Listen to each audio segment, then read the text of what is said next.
CBN e a Tecnologia, com Gilberto Sudré. Ei, Sudré, bom dia. Bom dia, Fernanda, bom dia, ouvintes da CBN. Que bom, de volta ao vivo, né, com os nossos ouvintes, podendo interagir. Eu também estava morrendo de saudades da sua participação ao vivo. Muito assim bom. A gente vai, aos pouquinhos, né, tentando retomar um pouco aí da nossa estabilidade, podemos dizer assim, né? Nos primeiros momentos, realmente, todos nós nos desesperamos, mas agora que a gente entende um pouco mais da doença, sabe como se proteger, dá pra gente, né, de certa forma, tentando retomar as colaborações aqui ao vivo. Exatamente, Fernando, exatamente. Gilberto, e esse aplicativo do auxílio emergencial? Gente, eu nunca vi tanta gente passando aperto com isso. Exatamente, Fernando. Desde que o governo começou as inscrições, né, no programa de auxílio emergencial com os aplicativos, muita gente reclamando de demora do aplicativo, bugs, não funciona, né, mesmo tendo muitas pessoas tentando utilizar, o governo falando que aumentou o número de conexões simultâneas possíveis para o aplicativo, as críticas ainda relatam lentidão, bugs, travamento e muitas outras coisas nessa situação, né? O que o governo relatou que ele gerou uma versão nova, né, do aplicativo para tentar corrigir essas situações ou esses problemas que tinham. Inclusive, quem fez o cadastro da versão anterior, provavelmente, que teve lá o resultado da sua análise inconclusiva, vai precisar fazer o cadastro, o recadastro, né? Ou cadastro novamente dessa situação, né? Aquele aplicativo, na verdade são dois, né? Tem o aplicativo de auxílio emergencial e o Caixa Tem, que faz a parte dos saques, né? Nesse caso. O aplicativo auxílio emergencial, tanto para iOS como Android, continua recebendo os cadastros até 2 de julho, né, segundo lá o governo divulgou, né, mas as falhas de comunicação e de mensagens continuam acontecendo. Então, vamos falar de algumas questões das falhas, né, que foram identificadas. O aplicativo, né, ele muitas vezes aparece a mensagem lá de aplicativo desabilitado, né. Basicamente o que acontece nesse caso é que ao instalar o aplicativo, ele tem que ter a autorização de gravar no aparelho, né, ou seja, gravar e ter acesso à parte interna do aparelho. Então, o usuário, quando instala o aplicativo, tem que dar esses direitos, esse acesso a essa situação. Outra questão que tem muita reclamação a respeito é falta de créditos no plano de dados, né? Porque a primeira versão, né, não tinha esse uso, né, dessa franquia pelo governo federal. Então, na versão mais nova, né, agora já é possível você usar, né, assim, mesmo sem não tendo crédito nesse caso lá, né?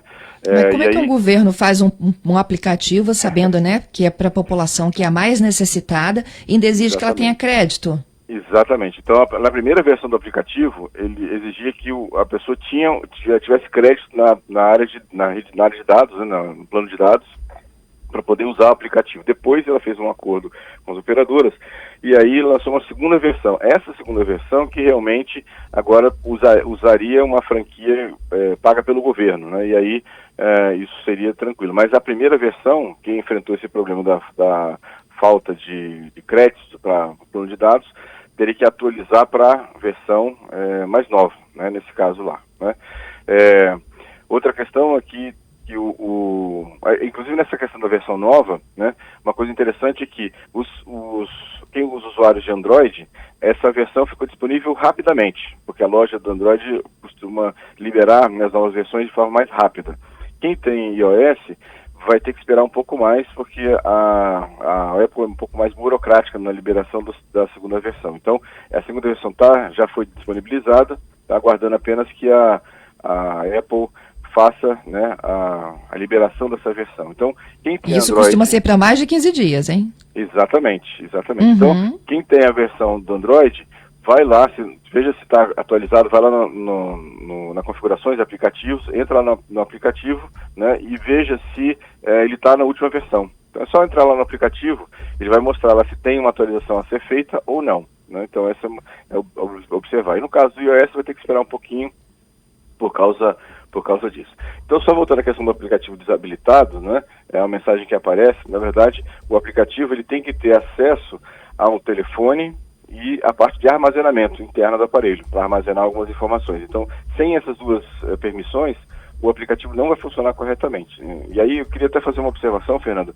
Muito cuidado quem vai instalar, ou quem está instalando os aplicativos no seu celular. Por quê? Porque existe uma enormidade. Eu fiz uma relação aqui, pelo menos tem uns 20 aplicativos falsos nas lojas oficiais. No caso da iOS menos, no caso do Android tem muitos aplicativos que são falsos. Então tem que observar quem é o fornecedor daquele aplicativo. Aparece logo embaixo, quando você abre lá a tela para instalar o aplicativo, aparece quem foi que fez aquele aplicativo, né?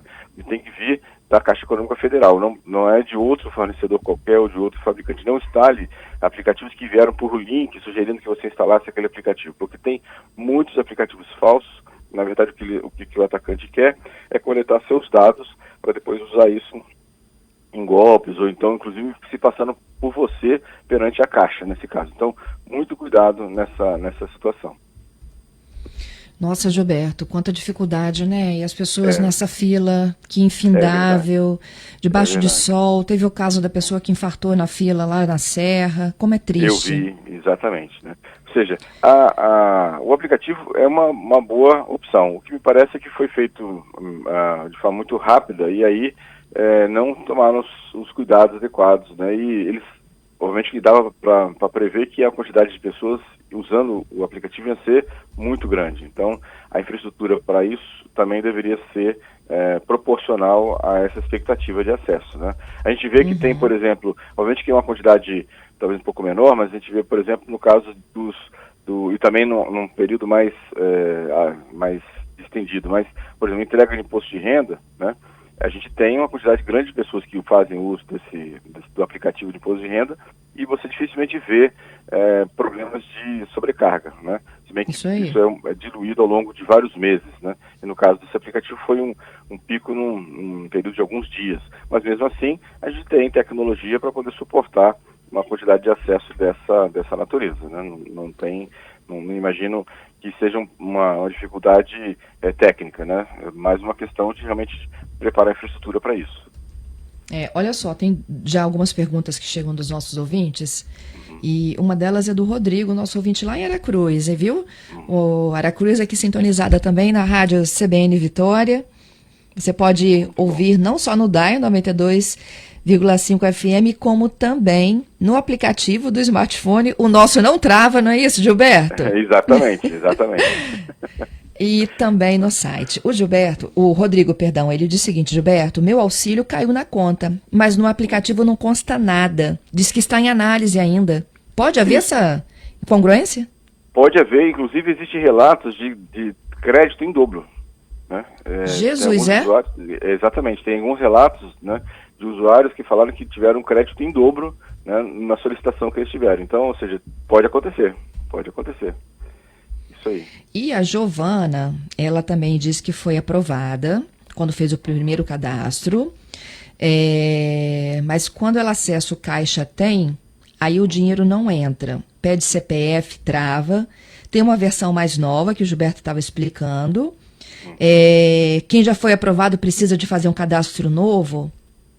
Não, quem fez que já foi aprovado, não. Só que você está naquela situação de foi inconclusivo, né? Na verdade, ele fala que o resultado foi inconclusivo na sua análise. Aí você tem que fazer novamente o cadastro. Mas se foi aprovado, teoricamente não teria que fazer o recadastro, né? Nesse caso. Entendido. Bom, gente, vocês podem continuar enviando para a gente, tá? Essas dúvidas aí que vocês enfrentam sobre o aplicativo. E aí lembra, né, que nós não somos Caixa. Gilberto vai tentar ajudar da forma tecnológica, não é isso, Gilberto? Exatamente. A questão do procedimento e burocrática, infelizmente, é só a Caixa mesmo, né, nesse caso. E a gente tem outros destaques, né, enquanto as pessoas vão mandando as perguntas. Então, vamos lá, vamos falar Esse WhatsApp agora com 50 pessoas. Exatamente. Nesse período de quarentena, todo mundo correu para a internet para usar as videoconferências, fazer as reuniões via videoconferência, e aí houve, obviamente, que uma concorrência, né? Ou seja, tem vários aplicativos querendo conquistar, né, os seus usuários nesse momento agora de uso da videoconferência. Então teve o Zoom, que liberou uma série de funções, depois teve o Google Meet, que aumentou a quantidade de usuários também que também poderia ser utilizado, né? E várias outras situações, outras ferramentas também, e também o WhatsApp. O WhatsApp, ele tinha anteriormente a possibilidade de conectar apenas 4 pessoas numa videoconferência. Depois, na semana retrasada, a gente até comentou, aumentou para 8 pessoas, e agora, numa nova versão do WhatsApp, vai ser liberada para 50 pessoas. Então a gente vai poder fazer uma videoconferência através do WhatsApp usando 50 pessoas diferentes, né? Então, basicamente, a concorrência para a escolha de qual é a sua ferramenta de videoconferência preferida vai aumentar, exatamente porque todo mundo está querendo, né, os fabricantes estão querendo conquistar os seus usuários por essa situação. Muito bom. Nossa, 50 é um número bastante considerável, ou seja, ele barrou todo mundo. Exatamente. Eu fico pensando como é que eu vou administrar, né? Como é que é possível administrar 50 pessoas numa videoconferência numa telinha do tamanho do celular, né? Você tem uma tela de computador com 30, 40 pessoas, até dá para você fazer algum tipo de administração. Agora, numa tela de celular, você ter 4, ter 8, até é uma questão razoável. 50, eu estou curioso para fazer um teste para saber como é que isso vai funcionar no celular, viu, Fernanda? Já pensou reunir 50 amigos? Já dá para fazer uma festa, hein? Com certeza, com certeza. Fazer um happy hour, aqui não. É um happy hour, isso aí. Você já se imaginou trancado dentro de casa, isolamento social, e se não tivesse internet? Exatamente, Fernanda. Essa é uma questão que me chamou a atenção essa semana, pensando sobre isso. E você imaginou a gente nessa situação dessa pandemia, de quarentena, todo mundo em casa, e se a gente não tivesse internet, como é que seria? Não teria trabalho remoto, não seria possível, né? Nenhum tipo de comunicação com os nossos familiares que estão em isolamento social também, né? Como é que seria a parte de muitas escolas, né, que teriam que...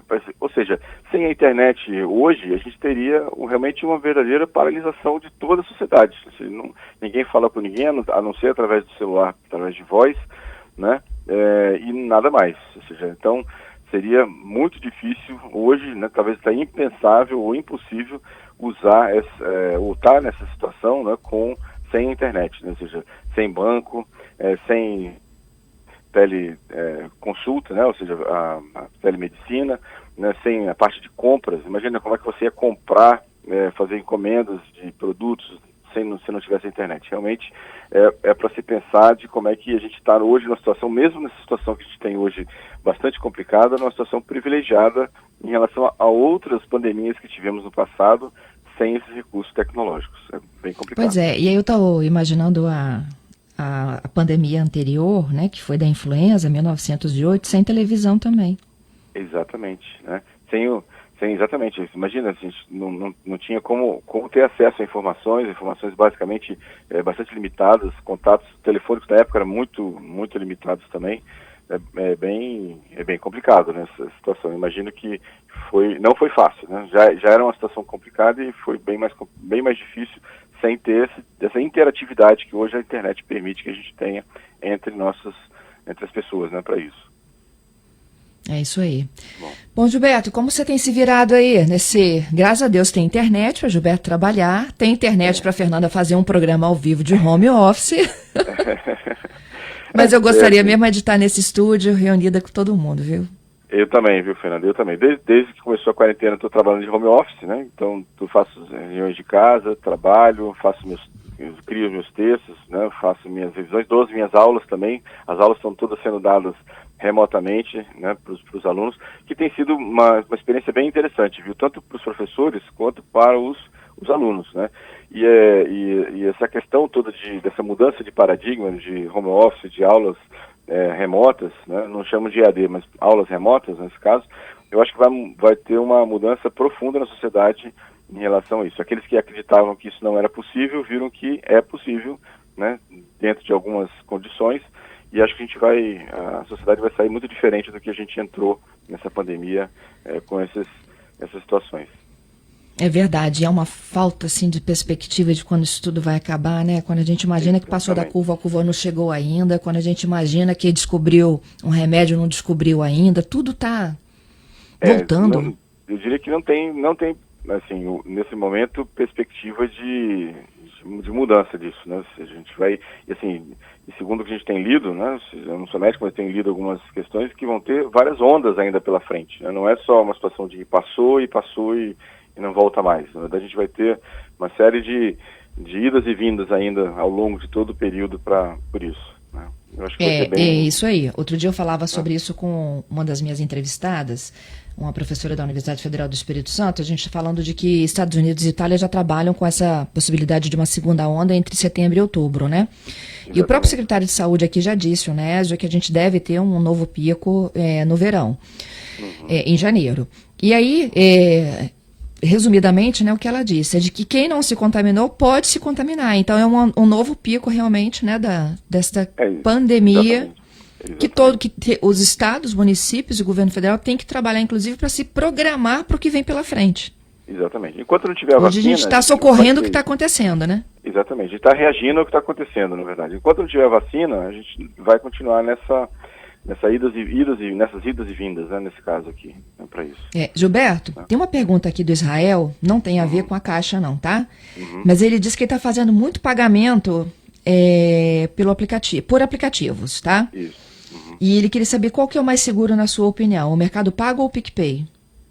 Ou Então, algum outro que você sugira? Então, os dois são muito bons, são produtos, né? O aplicativo tem uma longa história, são produtos e aplicativos já maduros nesse caso, né? Então, ou seja, eu me preocuparia não com o aplicativo em si, acho que todos os dois aplicativos são bem, sim, tem oferece um risco baixo, vamos chamar assim. Não tem risco zero, mas tem um risco bem baixo em relação a isso. O que eu me preocuparia e teria foco no dispositivo que eu estou usando para fazer o pagamento. Então, ou seja, você está usando isso para o celular, cuidado com os aplicativos que você instalou, tem um antivírus atualizado no seu aplicativo, cuidado com a navegação que você tem em relação a isso, né, em relação a esse celular na internet, porque em relação aos aplicativos, os dois, eu acredito que oferecem o mesmo nível de risco, né, no uso dessa solução de pagamento no celular. Gilberto, queria te agradecer pela participação ao vivo aqui nesta quarta-feira, que a gente vai repetir isso agora e para sempre, viu?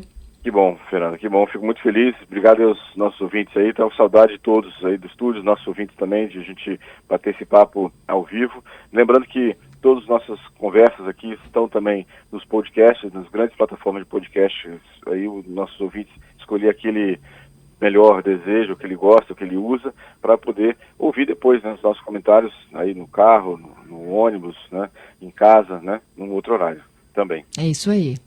Bom dia para você, até sexta. Bom dia. Até sexta, obrigado, um abraço aos nossos ouvintes e até sexta-feira.